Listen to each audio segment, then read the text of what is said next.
Good afternoon, everybody. Welcome to our webinar today, Your IT Career, What to Do When You've Reached Your Ceiling. My name is Justin Montalvo, and I am the Director of Technical Talent Acquisition here at Impact. I will be the moderator throughout the webinar today. So before we do get started, there are a couple housekeeping items that I'd like to go through. First, all attendees are on mute. So if you are having any audio or video issues, please let us know using the Ask Questions section on your screen. You can also use the question section to ask our panelists a question about today's topic. And lastly, this session is being recorded, so everyone who signed up for today's webinar will receive a link to view on demand. The purpose of our webinar today is to provoke thought into IT professionals that feel they're either approaching a plateau in their career or they've already reached it. So each person on our panel today came to Impact for one reason or another.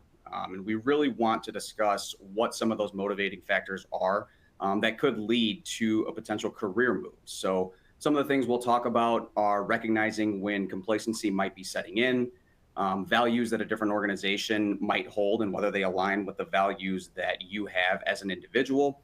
We're going to talk about professional development and growth opportunities that organizations have and ensuring that you are joining an organization that has those abundant. And the meaning of a partnership between an employer and an employee and making sure that you are actually having a fair partnership when you are joining a new employer.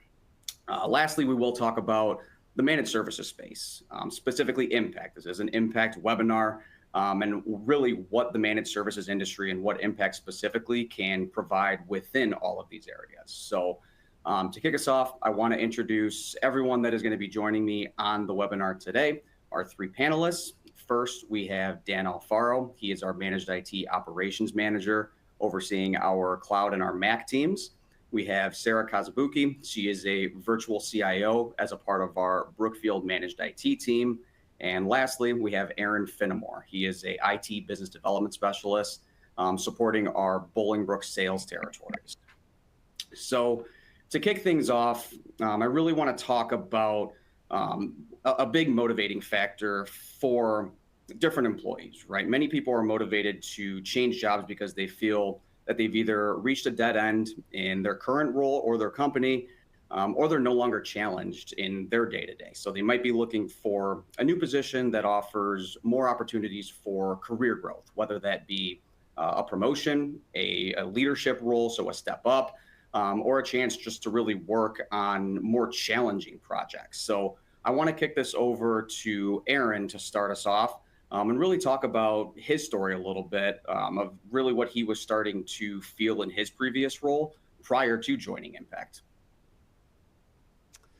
Thanks, Justin. Yeah, I feel like when you get to that place in your career, and you come into work and you're not having those kind of epiphany moments, right? You come in and it just becomes it's a monotonous kind of way to go. That's kind of where I was at prior to coming to Impact. It doing the same things over and over again. And in my career, I've kind of gone the gambit in the IT world, and the last few years it was just doing the same thing over and over. There were no real new business challenges that I was being exposed to, so consequently I wasn't really being exposed to new technology. There was just a complete lack of personal growth that was happening, and I think it was probably going on a lot longer than what I realized. But there was a day where it's that day where you wake up and you're like, what am I doing? So it was one of those times where you have a little bit of self-reflection, and I just realized I was providing value, but I wasn't really getting value from the position I was in anymore. For sure. And a big part of people's decision to really make a move can inevitably be delayed by comfortability, right? People are comfortable in the positions that they do hold, so they stick with something that maybe they're not enjoying for longer than they should. Aaron, how long did you feel that way before you really decided to potentially open up a search? It was several months, to be perfectly honest, because even after you kind of come to that realization, it's still a little bit scary, right? I mean, the devil kind of thing. Going through the process of updating a resume and circulating it and socializing it and hitting up your LinkedIn contacts, and it seemed like a lot of effort. And it was probably a good 2 or 3 months before I finally actually decided to respond to you, because you had sent me an email, just to kind of pursue, hey, this is something different. So it took quite a bit, actually, to pull the trigger on that. For sure, for sure. And we talk about lacking those epiphany moments. How can you look at a new opportunity as an IT professional to really ensure you're joining a company or taking a role that is going to consistently challenge you? Dan, what would you say to that? I mean, joining an MSP is probably the best way to go about that. I mean, the organization I was with prior to coming to Impact, I worked on a single network, and there was only so much to do on that one network.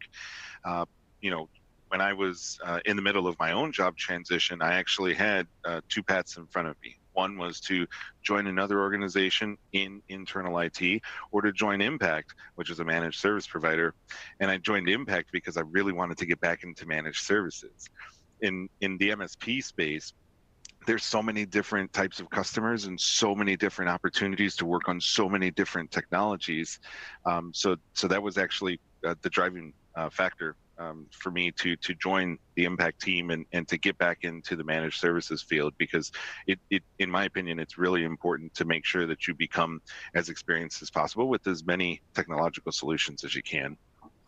For sure. So we talk about a lot of things that are new in technology, right? And nobody knows everything about technology. So we kind of pair all those things together, right? The uncomfortability of change, going to someplace new where you don't know everything, while also having that opportunity to work with new technology. So I want to turn it over to Sarah. How can you overcome a lot of those different thoughts and really encourage yourself to inevitably make that change, even when some things can seem very, very scary on the other side of the wall? Thanks, Justin. Yeah, I think we all touched on it. It's that self-reflection that you come back to.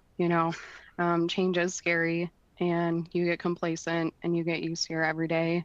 So I think the important part is that you have to go home and decide what you do every day to fill up your cup. What is that? What are your strengths and opportunities of that? Of what you're doing now, and what you want to see in the future, where you want to go with that 5-year plan, how you can use your strengths to get there. I think that'll help you create that plan so that it won't be as scary when you make that jump. Yeah, for sure. And I want to talk about some of the differentiators among employers when all other things may seem equal on the surface, right? Things like pay, things like job responsibilities, hours. If all of those things are equal, what are some of the things that you might look for as somebody that's potentially going to be joining the job market and looking for a new opportunity? For me, company culture and the environment that you're going to be working in day to day is something that is very, very important. So, what are some of the things that you all personally look for when evaluating a company, just beyond the day to day, when all things do seem equal on the surface? And Sarah, we can keep it on you and let you discuss some of that. Yeah, some things I look for are definitely continued education. What does that look like? What's their learning and development department? The career growth of the role or the department. Is it going to be moving in 5 years, or is there an opportunity there? I think also a big part is manager support, how they foster the growth of their team, how you work together. Those are just some things that I try and find out, through Glassdoor.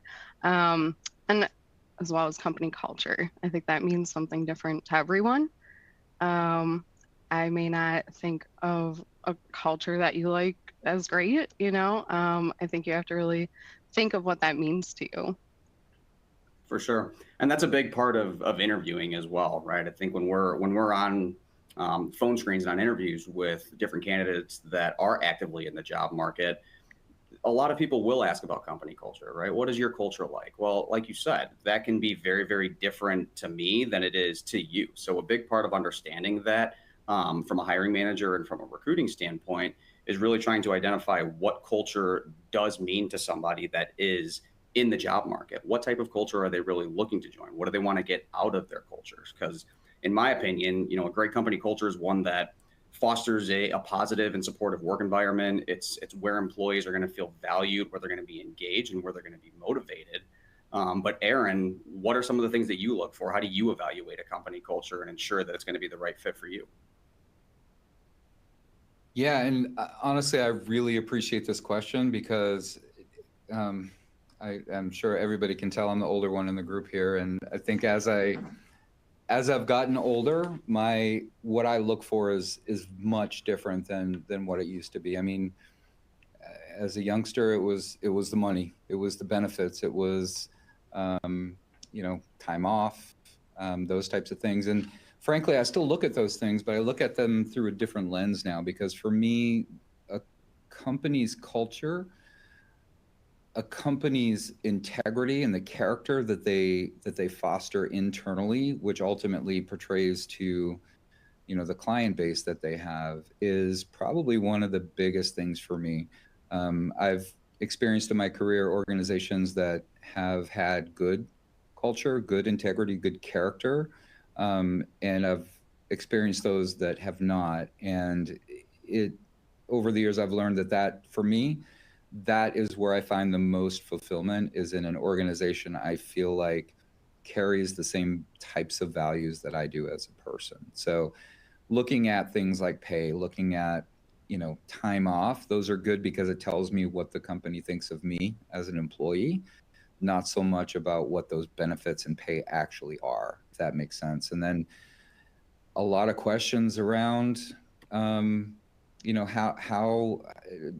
questioning the employees that are currently there, observation, just seeing, again, internally, how are people interacting with each other? How are the managers treating people? So that whole culture topic for me is probably the most important, but I think it's a lot bigger than, like Sarah said, it's different for everyone. And for me, it's really about what are the values they hold. For sure. And we look at it through that lens, right? From a candidate's perspective and how they should really be evaluating what an organization's culture looks like and really what a team's culture should look like.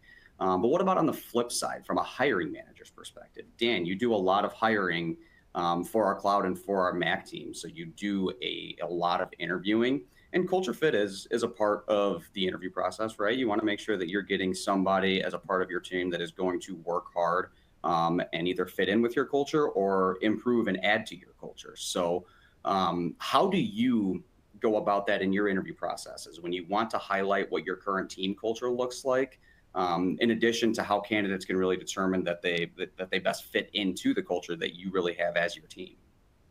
It's a two-way street when it comes to the culture fit. So from prospective candidates that I'm speaking with during an interview, I'm expecting them to ask me about working conditions and the members of the team. So, you want to start by actually determining if the person you're speaking to is the person you're going to be reporting to, should you actually win a position with who you're interviewing with. And the reason for that is because, joining that new team means you're going to be inheriting a new leader. So that leader is going to have those answers about work ethic, right? So Aaron mentioned things like pay and benefits, but like my background is in engineering. So when I look to join a new team, I'm actually interested in the culture fit from the perspective of what does it take to actually achieve this company's goals? Who are my team members going to be, and how do we actually work together when the going gets tough? Because we are going to spend a considerable amount of time with each other throughout the week. So, the pay and the benefits, obviously, those are important, and some of the other things that a company might do, like continuing education, are also important. But we want to make sure we can actually work well together, so we want to ask those questions. And so in order to achieve those goals, I would also recommend that you ask about, continuing education opportunities, like Sarah had mentioned earlier, and just figure out where the company wants to be in the future. Get as much information about that so that you can begin to craft your message about how you believe you can best participate in the working environment you're trying to win a position to get into. For sure, for sure. So pay, benefits, all of those are 100% a part of the partnership between an employee and an employer, right? And so is culture. That is a really big piece because nobody wants to be a part of a bad culture or a culture that they don't enjoy being in on a day-to-day basis. So we hear culture fit a lot, right? It comes up a ton in interviewing. It plays a really big part in hiring decisions, but you really can enhance your culture by hiring those that may think differently than you or come from, underrepresented demographics, right? So I want to turn this over to Sarah because IT is a very male dominated industry, right? So what sorts of challenge do women face in IT, and what advice would you give to women thinking about making a potential change to make sure that they're joining a culture that they can not only fit in with, but improve as well? Yeah, and I think that's different for every woman, right? But something that I've done in the past is asked for a group interview for some of those reasons. I wanted to make sure it was a good fit, like Dan was talking about. I wanted to make sure I knew who I was working with, um, because I think a lot of the times, women in IT aren't encouraged to speak up or get interrupted. There's usually a lack of female role models to look up to. And a lot of that can come out of the interview too with the group. How do they respect you? How are they listening to you? And I think that's true for everyone, not just women, you know, but it really does give you a sense of how you'd work together. I also think with that, there's a lot of advantages of being a woman in IT. You foster stronger communications between the two. You gain great allies, and it's a great educational opportunity too. You have all these really smart, hopefully, people that you work with day in, day out that can help you grow and change. And I think we also play a part with that too. From the different genders, we teach each other. For sure. And I think if I could add, yeah, go ahead, Dan. It's Sarah. I love that idea. The group interview ask is like really, really cool. That just reminded me that this just happened within the past 3 weeks, where a potential candidate we were looking to add to our team actually asked us something we'd never been asked before. They asked if they could schedule an additional interview, which is kind of weird. Most people want that job as soon as they can get it, if they like it. But they asked if they could visit our office and actually speak with people that were already on the team working in that office so that they could not only experience where they were going to be coming to work every day, but they wanted a chance to be able to ask some honest questions of those people outside of the, of the hiring interviewer that they were engaging with. So I like that ask. That's a really good ask. It also gives you a chance to actually meet the people, shake their hands, and even crack some jokes, be a little informal, kind of break that ice a little. So that's a great idea. I love it. Yep, for sure. And I want to stay on that topic a little bit, just talking about interview processes as a whole, because the initial question to Sarah, right, was talking about underrepresented demographics. But that's one thing. The bigger piece, I feel, is equal opportunity, right? As long as you've got an opportunity to succeed and to grow within an organization, that's really a big thing that a lot of people look for, whether you are a man or a woman. So I want to talk again and put this more on Sarah's plate, talking about her interview process as a whole with Impact in general. How were you able to evaluate some of those opportunities and making sure that you were going to get a fair shot to not only succeed in your role, which you were initially hired as an associate field network engineer, but that you're going to have the opportunity to grow in your career to the position that you're now in as a virtual CIO? So I think that just comes down to who I am as a person. I ask a lot of questions. And I also am one of those people, if I'm talking and I'm interrupted, I say, hey, I'm speaking. Let me finish, So I think through that group interview with Impact, I knew right away that this was the team that would help me grow and be an ally with me, right? Like I really felt respected. and they were so willing and open to help me learn things I didn't. And they were also willing to learn from me in that interview. Like, I mean, this was a long interview, like 4 hours. So we had a lot of time to get to know each other. But the management also in that interview with the group interview really made it clear to me that that was a value as well. So like taking everyone under his wing and building them up and being a mentor of sorts. And that's what I really liked about it. Perfect. Love that. I do have a note here. It seems that some of the links on the right side of your screen, if you're watching the webinar, are broken. So if you do want to look into Impact's company culture, our D&I initiatives, or just some of the benefits, you'll just have to click on the open positions at Impact link on there, and that should pop up for you. So next we're going to talk about learning and development and a culture of learning and development. So I want to combine both of those topics, right? Company culture, growth, and development. How can someone truly identify a company that possesses that type of culture where growth, learning, and development is not only available, but it's encouraged? And Aaron, I'll kick that over to you. Yeah, I mean, I think a lot of it comes down to what we've talked about already, right? I mean, I think a lot of what we need to do as people coming into an organization is ask the right questions.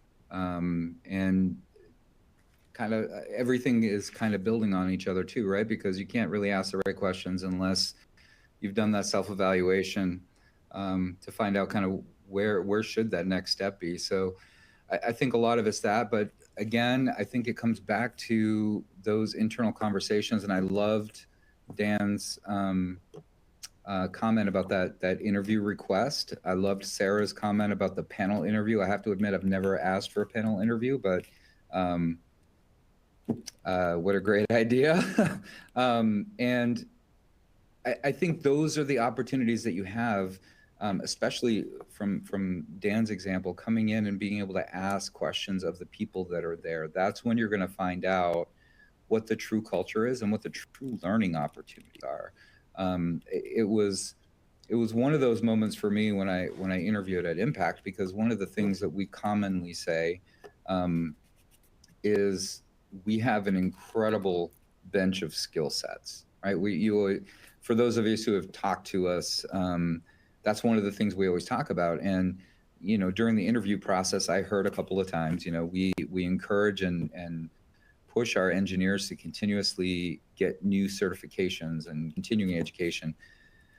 But during the interview process, that can be lip service, right? And you don't really know for sure unless you have those conversations. So I think it really comes down to not just knowing what you want out of an organization, but taking the steps to actually find out. You have to do that due diligence on from your side of things. Never expect the employer to give up those things, because frankly, they probably don't even know what you're actually looking for. Yeah, for sure. I mean, let me take a second too. So yeah, go ahead. There was a comment thrown in the Q&A section about cross-functional panels that are done. Daryl Hogg put that out there, and that's a great idea too. I mean, ask for a panel, ask for a cross-functional panel, especially in the IT world. You have so many different groups. I know Dan can speak to this, right? Mm-hmm. So many groups work together. For sure. Yeah. I mean, Dan knows all about that, especially being on the operations side, right? He's constantly just collaborating with our field engineering teams and with our service desk and with our virtual CIOs like Sarah. So the more people that you can impress as a candidate, obviously the better. Agreed.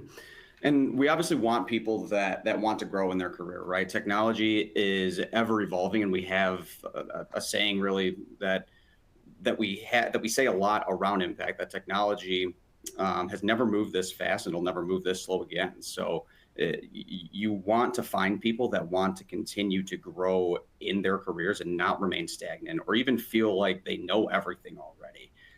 So Dan, from a hiring manager's perspective, I guess, what types of questions do you want to hear from prospective candidates that show you that they want to continue learning and growing and that they're not going to come in and stagnate right away?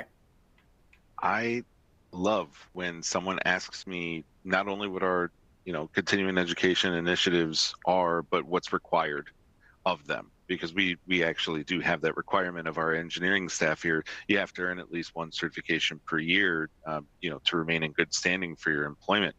So, it's anytime they're asking about that kind of stuff, or they're just, conveying a message of, I love to learn. That was a discussion yesterday where I heard that, I think, 10 different times. And this candidate was really demonstrating pretty well, how they go about learning. But I think it's really important to make sure that the company that you're looking to join actually expects that of you. Because it's, at the end of the day, we do care about your growth, and what better way to do that than to not only be encouraged but required to actually go out and skill up, or to learn something new that you would be interested in, that you could bring to work, to actually deliver good service every day. So when it comes to hiring people, we make investments in those that win positions on the staff. I do believe that an employer has a duty to grow their staff, especially in a consultation field like the managed services field. Change moves fast, and we all know that IT moves really, really fast, like you just mentioned. So I think the best way to keep employees happy is to ensure that they're ready to come to work every day, knowing that they can do their best and that they can learn at the same time. So a lot of people, if they don't work in the managed services field, especially in IT, it looks like we just do the same thing day in and day out, and they aren't wrong about that either. We really do come in and perform projects and business reviews and things like that, but the path between point A and point B is almost never the same. And so that is a prime example right there of how employees can either be really happy by confronting those challenges, especially with newly acquired skills, or they get frustrated real quick and they start to burn out in a really bad way because they aren't the best prepared to get past those challenges. And Dan, greener IT professionals are generally more apt to going and getting certifications, right? Wanting to advance as quickly as they can. I got into IT, I got all of these CompTIA certifications, all these Microsoft certifications. So now I can, really increase my salary very quickly, or I can get that next step. I can get that promotion. How do you motivate more of a tenured professional on the IT side of things that's been there, done that, right? The 10, 15, 20-year veteran that doesn't think all that much about certifications, but really cares more about what they're doing on a day-to-day basis. How can you consistently challenge that person? Like me? Yes, sir. Because I can honestly say the more tenured people on the staff, even as a manager, I've been doing this for 15 years. Even those people can be a little intimidating to me, but I've learned over the years that when you have that much experience, the best way to keep them motivated is to keep sending them to the jobs that no one else is really comfortable doing. You have to constantly challenge them by putting them in situations that don't necessarily look like they're going to be easy to achieve. I know that's what I enjoy doing. Every day I come to work here at Impact, I'm always keeping my ear out for my boss giving me a task that doesn't have a clear finish line. It's easy for me. I'm an engineer by nature, by the way. I've been engineering for over 20 years in IT. Sometimes even I will go back to an engineering task and help a team of engineers, because to me that's therapeutic, but it's also because I'm good at it, and it's easy to actually win at those things. But when my boss shows up and decides to give me a task that has no clear finish line, and actually requires me to critically evaluate and make critical decisions along the way, even for extended periods of time, it may seem frustrating, but those are the challenges that more tenured staff are actually really looking for. There's a phrase that I heard once, and it said something along the lines of, the desire to quit is greatest just before you're about to achieve success. And ever since I actually heard that phrase, when I start to get frustrated, or I'm spinning my wheels and I'm not really making much progress, I tend to lay back and actually like bring that statement back to mind, to remember that if you keep at it, you're going to learn new things. Those new things you're going to be able to use to continue to grow in your career, especially when you've been in it that long. And ultimately, you'll be able to use it to provide more solutions to more people. And that's ultimately what more tenured staff like myself are aiming to do every single day. For sure. And we're going to talk about that a little bit later.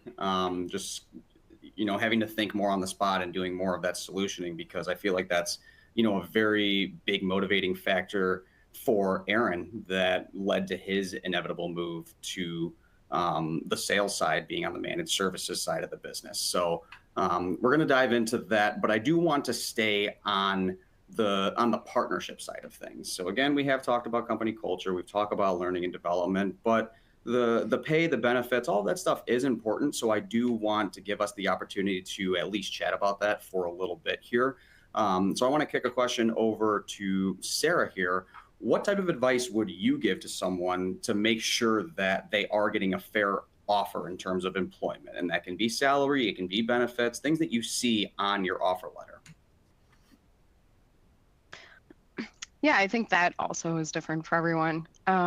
But I think you should go and do your research of the market, of the position you're applying to or looking into. What does that look like?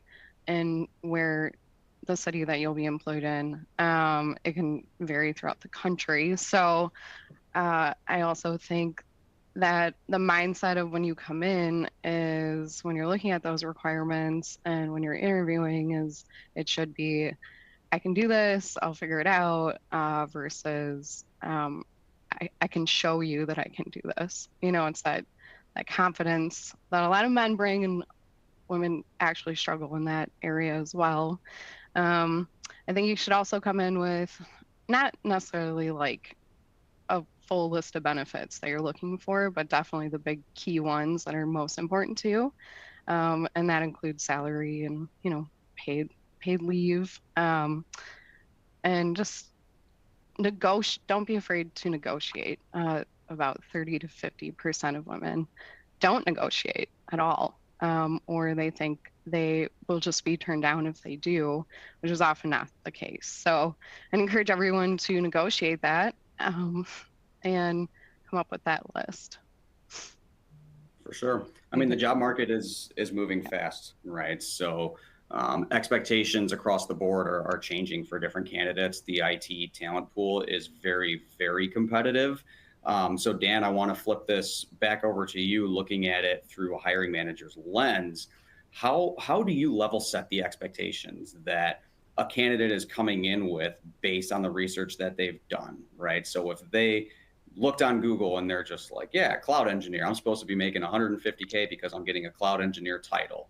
But you're doing that interview and you're saying, yeah, that's more of a senior cloud engineer coming in with only 2 years of experience. And yes, we want to hire you as a junior cloud engineer, but that doesn't pay 150.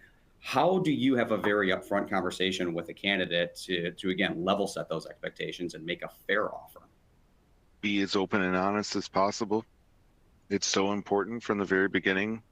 Sarah hit it on the head. Don't be afraid to negotiate. Say exactly what you need. Let's get it all out on the table from the very start, because the last thing I want to do is hire someone only to watch them walk out the door a month later because they aren't satisfied, or because they fortune told in a negative way about something that they just assumed might actually happen that didn't really happen. So and I conclude every single interview that I have with candidates by asking them, do you have any questions for me? And I'd say every 2 out of 10 interviews, I actually get people that say no. And I won't let them go with just that. Are you sure? Like, you haven't asked me about these particular things. I'll actually invite people to ask me some very hard questions. That's also part of the whole consulting thing. You have to be able to have conversations under pressure too, right? And so what can be more pressure laden than an interview, right? But I do encourage people to be upfront and honest about what their needs are, and to let us know what exactly it is you're looking for. And when someone does, basically give me something that I don't think is going to work on my end, I just let them know the truth and why I believe that is the way it is. So it's very rare that someone pushes back. during those conversations, but I do actually expect it sometimes, and it doesn't always happen. So yeah, Sarah said it best. Don't be afraid to negotiate. For sure. Yeah, and a lot goes into the partnership of an employee and an employer, right? It's not just salary. Salary is obviously a very big thing, but when everything else is superior to the other opportunities that you might have on the table, and you're joining a company that has a much better culture but a lower salary than the other company that has a terrible culture but a higher salary, you have to weigh your options. Which one are you going to take? It's really what it boils down to. Aaron, is there anything that you'd like to add onto that? Yeah, I mean, I would tag on to what you just finished with, right? So I think a lot of people, myself included, we approach our careers very haphazardly so often. And there's no better time than wherever you're at right now to take stock and think about what are the most important things, because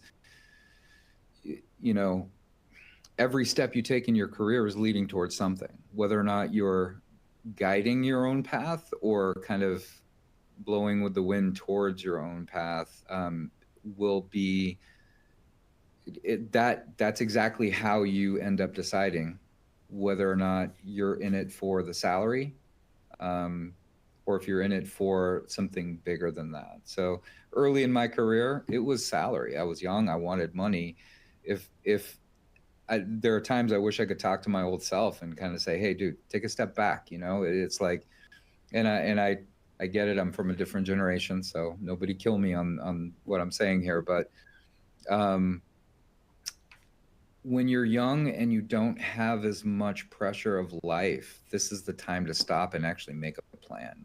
Because if you plan and work the career the way you want to, you can go far. I mean, you can go far anyway, depending on what's happening, right? But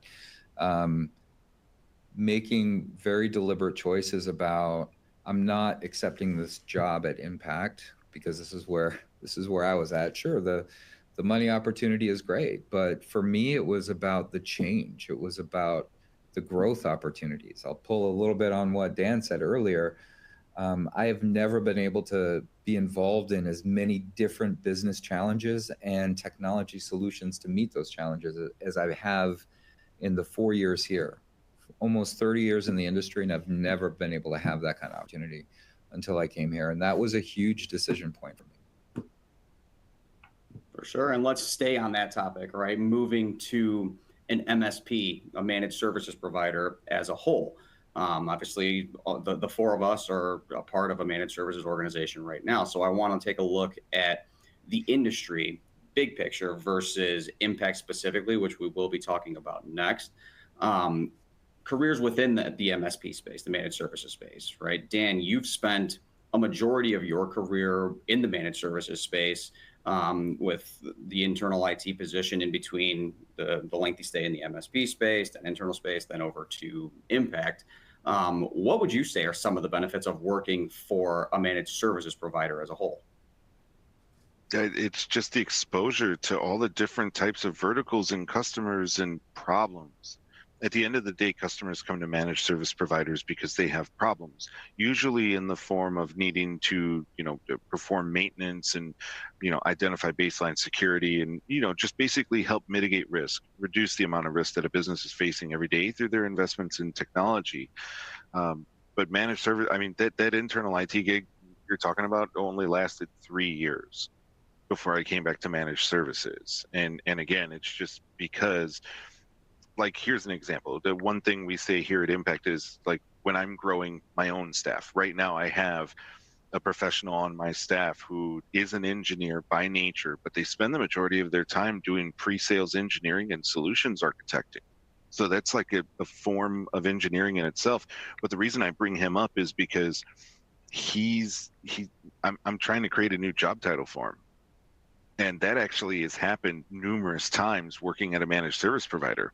You come to work, you have, the brand recognition and the power of a company like Impact behind you. So you come and you own your part of the operation and you continue to grow your service offering, because that's really what we're doing. We're providing a service and we're delivering it to customers. And as your service delivery begins to mature, as your service offering begins to mature, all of a sudden you have these opportunities to actually do cool things like create new, like completely new jobs. And then I get to work with people like you, Justin, to write a job description. And you're like, I had no idea you guys even do this. So the opportunity is endless in a managed service provider. And I can't do enough to encourage people to come work for one. For sure. And Sarah, turning it over to you, you were in corporate IT, internal IT, not much familiarity with what a managed services provider really was prior to joining Impact. So is there any advice that you would give to someone that might be considering switching gears to the managed services side? Yeah, I think do your research on what a managed service provider is. Coming from a very structured corporate world, I did not expect or anticipate how much change would be thrown at me in this role. And it actually is like my favorite thing about this, and working for an MSP. It's exciting, it's different industries. I kind of got to be the expert in the finance world, right? And now I barely have any finance clients at all. So I got to learn different businesses inside and out and how they worked. And then also, like Dan was touching on, the tenure at a corporate environment is much different, right? We had an operations team, and probably everyone on the server team had been there for 20 years, and there's not much movement. We're here, it's ever growing, it's ever changing. So if that isn't your style, I would reflect, right? Go back to that self-reflection. What do I want? Am I okay with working on different equipment and learning these new styles for this new business? It is a much different environment. So my advice would just be to do some interviews and think about it, and if that's what you want. I mean, you actually bring up something that we actually do in the MSP space. Like if I'm lucky enough to form a new relationship with a potential client and I learn that their vertical is in finance, my background is not. I'm an IT engineer at the end of the day. So that doesn't mean that I still can't go like really quickly skill up by reaching out to you, Sarah, and learning more about the challenges that they face, so that when I go to speak with them, I can actually, speak more confidently and try to empathize with them more, so that I can figure out how best to help them not only overcome their challenges, but to design great solutions that truly help them realize like the maximum investment. I mean, they're spending a lot of money on these things, so we just want to make sure we deliver a great solution. So MSPs are filled with tons of different types of professionals. Yeah, you're going to learn a lot while you work for a managed service provider. Yeah, I love that you said that. That actually happened. Someone found out my background in finance, and we had a Bloomberg client in Chicago, and I became their Bloomberg person when I engineered. Yeah. So, and it fostered a great relationship actually. And that's just not really seen from my perspective of the corporate world, to have all those different knowledges of all those different programs and infrastructures. It's really cool. Yeah, emergency medical services is like one of my fun facts that people don't see coming. If we come across a customer that needs to deliver those services, they wouldn't think, unless they actually knew that I have experience in that. But like 911 service and critical transports and how technology is used to actually keep people safe while they're getting medical care is actually something I could speak about in a different webinar if it ever comes up. Oh, that's so interesting. Mm-hmm. It's awesome to hear this conversation, because really what I hear from my side is that it doesn't matter what walk of life you come from, you can find success in the managed services space because you are working with so many different industries, so many different types of businesses that all have their own unique challenges. So one of the questions that did come through as we were talking is, how do you take a person who is not certified from another field but eager to learn and get into the IT field by self-learning through free available courses? I want to answer a little bit of that question, right? The free available courses side, but what I really want to focus on is the experience, right? If you're looking for a career change, the managed services industry might be the best place to possibly go if you're looking to get into IT, if you're coming from something that's not within IT, because you're going to be able to utilize a lot of the different experiences that you have had over the course of your previous career. And you're going to jump into the IT space on the managed services side. That's going to allow you to grow very, very quickly. So we can take advantage of the skills that you already have while also improving on the skills that you want to have. Is there anybody else that would add to that? Yeah, for sure.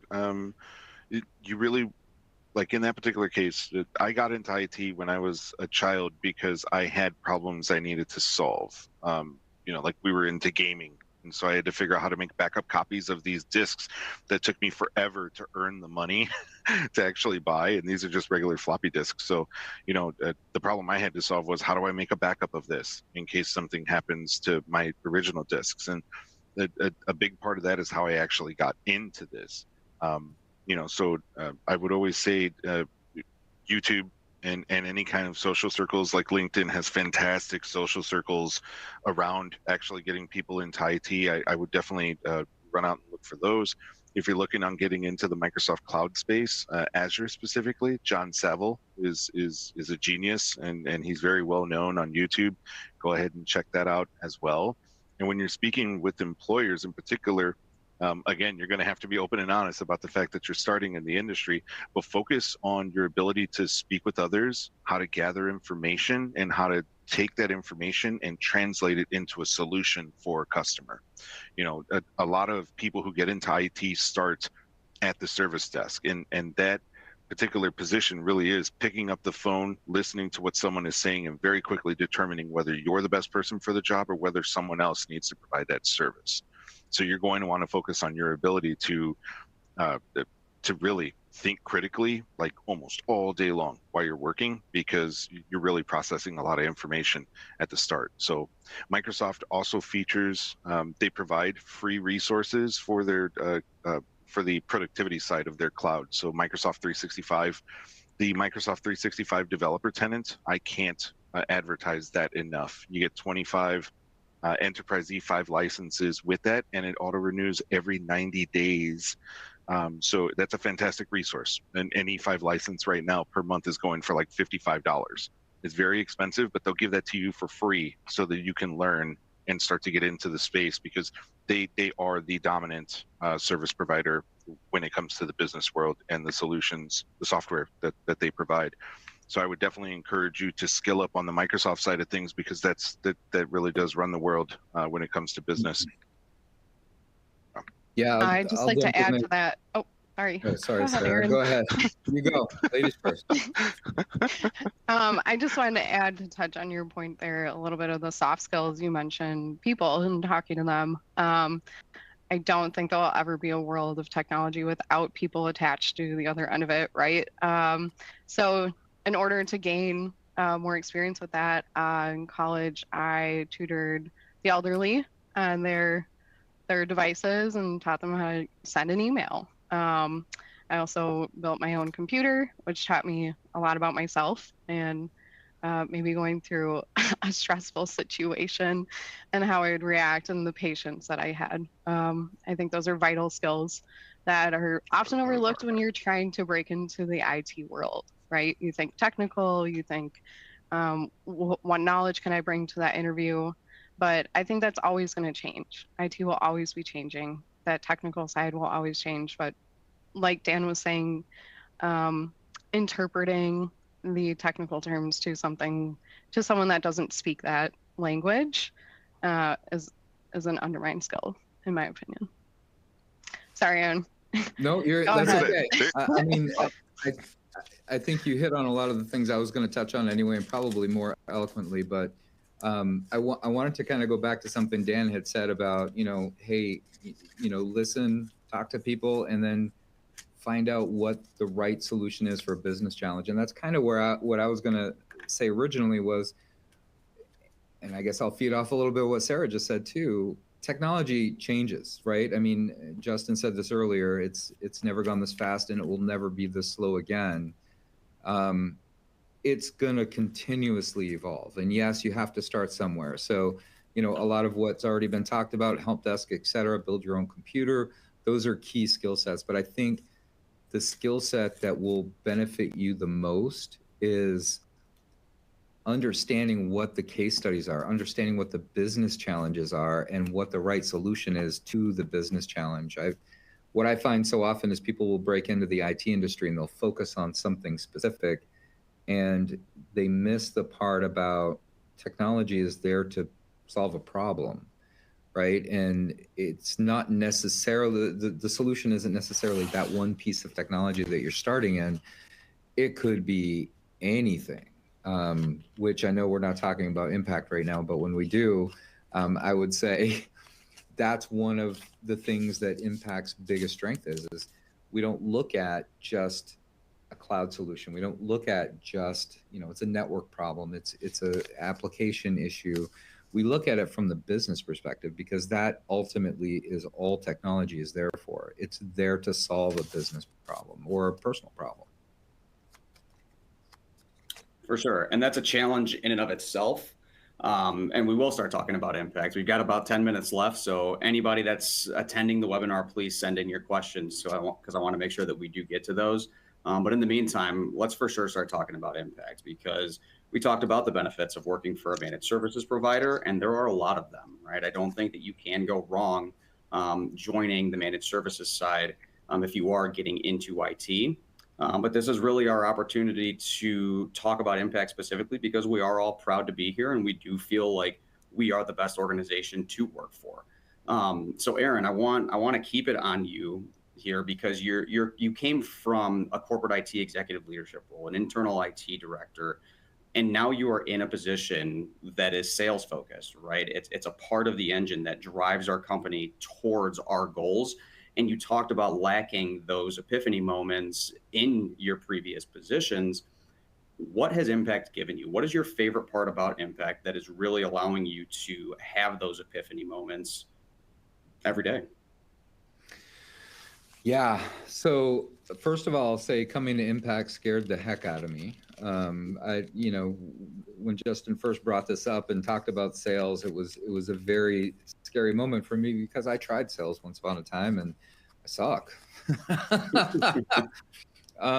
But the more we talked about it, and I talked about it with the person I would ultimately end up working with, I realized, is it sales? Yeah, it's sales, but not really. It's consulting. And I think this is where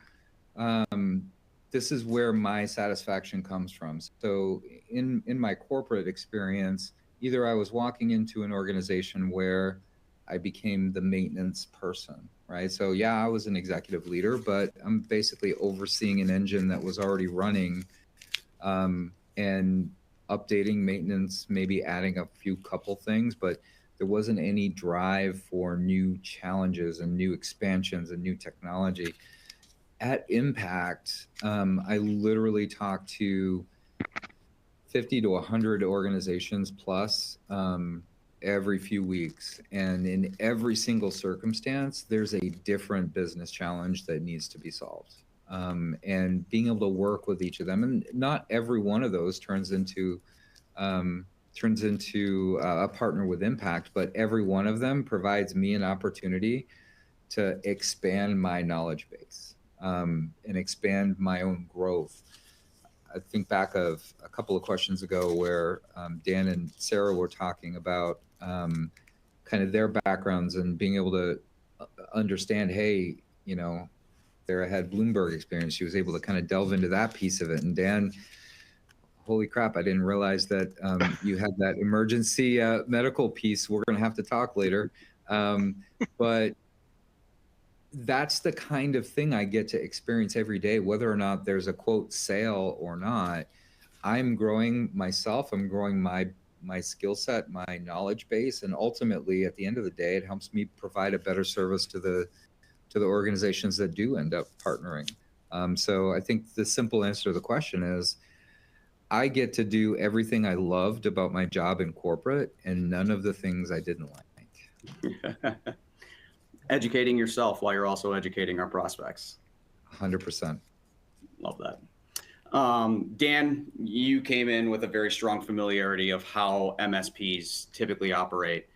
how is Impact different? How does Impact operate differently than those other MSPs?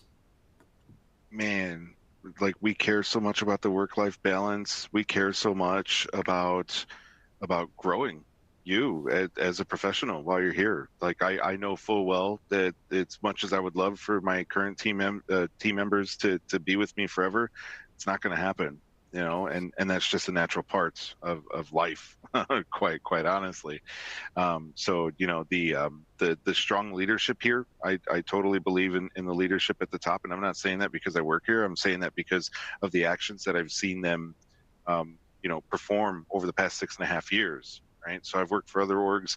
The transparency that I get from the leadership actually means a ton to me because it's nothing I'm actually used to working for other orgs.